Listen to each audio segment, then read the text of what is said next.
भल्यांची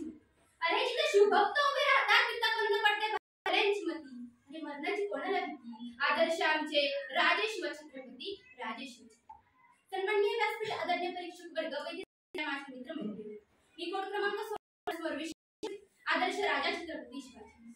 बंदुकीच्या जोरावर आणि हंटरच्या धाकावर बंदुकीच्या जोरावर धाकावर वाघाला मारण्याचा जगाला शिकवणारी अनस पाहिजे पण बंदुकीच्या जोरावर आणि हंटरच्या शिवाय इथल्या माणसाला वाघासारखा जगायला शिकवणारा ते म्हणजे राजा जो फक्त रयतेसाठी जगला असा एक योद्धा जो अन्यायाविरुद्ध लढला असा एक नेता जो लोकहितासाठी जगला असा एक कर्तृत्वावर स्वराज्य असे बाण शान हिंदवी स्वराज्याचे संस्थापक छत्रपती शिवाजी महाराज अवघ्या विश्वाचे आदर्श जे जे महापुरुष आपल्याला महावंदनीय आहेत ते सगळे सुक्का म्हणतात कोण तर नेताजी सुभाषचंद्र बोस सांगितले की स्वातंत्र्य आंदोलन तर ती फक्त आणि फक्त जगप्रसिद्ध इतिहासकार आणि टायबन म्हणतात की छत्रपती शिवाजी महाराज जर आमच्या भूमीवर आले असते तर त्यांच्या स्मृतीचा डोक्यावर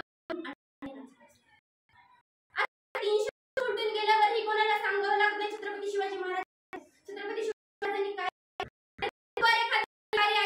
छत्रपती शिवाजी महाराज की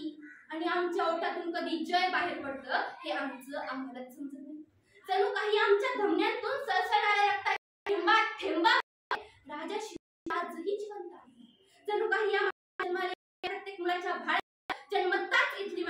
शिवाजी अक्षर मला घडते की काय असं वाटावं लागूया राजे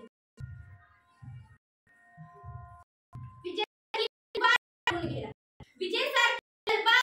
गेला निधड्या छातीने अवकाही दान वाघ नख्याने अफजल खानाचा झळा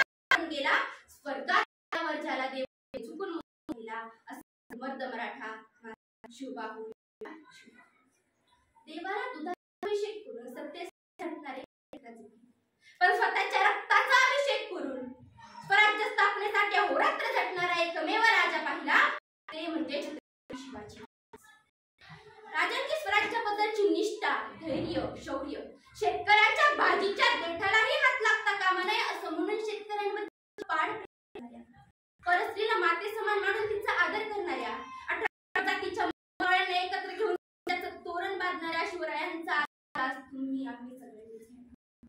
शिवराय कधी कुठे लिंबू बांधत बसले नाहीत का देवदेवर्षी करत बसले ज्या मनुस्मृतीने समुद्र पांडू नये अशी बंधने घातली त्याच्या विरुद्ध शिवरायांनी समुद्रात आर मारली गड तिथे कधी सत्य ज्या प्रचलित काळात मांडली जात होती त्या काळात कित्येक युक्ती आणि कूटनीतीमध्ये तर महाराजांचा हात पकडणं त्या काळी कोणालाही शक्य नव्हतं एक परदेशी इतिहासकार म्हणतो युक्ती आणि कूटनीतीमध्ये महाराजांचे रंगण जितकं होतं औरंगजेबाच्या पूर्ण शरीरात मित्रांनो असाबद्दल अभिमान वाटण्यासाठी तो वाचावा लागतो समजून घ्यावा लागतो आणि खरं तर अभिमान वाटण्यासारखा तो असावा देखील पण जर तो इतिहास छत्रपती शिवाजी महाराजांचा असेल त्यांनी घडवलेला असा दिव्यमान इतिहास असेल तर त्या इतिहासाची पारायणे करून तो अंगी काढून स्वाभिमानी होऊन अभिमानी होण्यातच महाराजांच्या चरित्रातून आदर्श घेऊन या मायभूमीला समर्पित होताना शेवटी एवढेच म्हणाले नमो मायभूमी जिथे जन्मले मी नमो धर्मभूमी जिथे वाढले नमो धर्मभूमी जेच्या कामी पडो देह माझा सदा ती सर्वामी सदा ती जय जय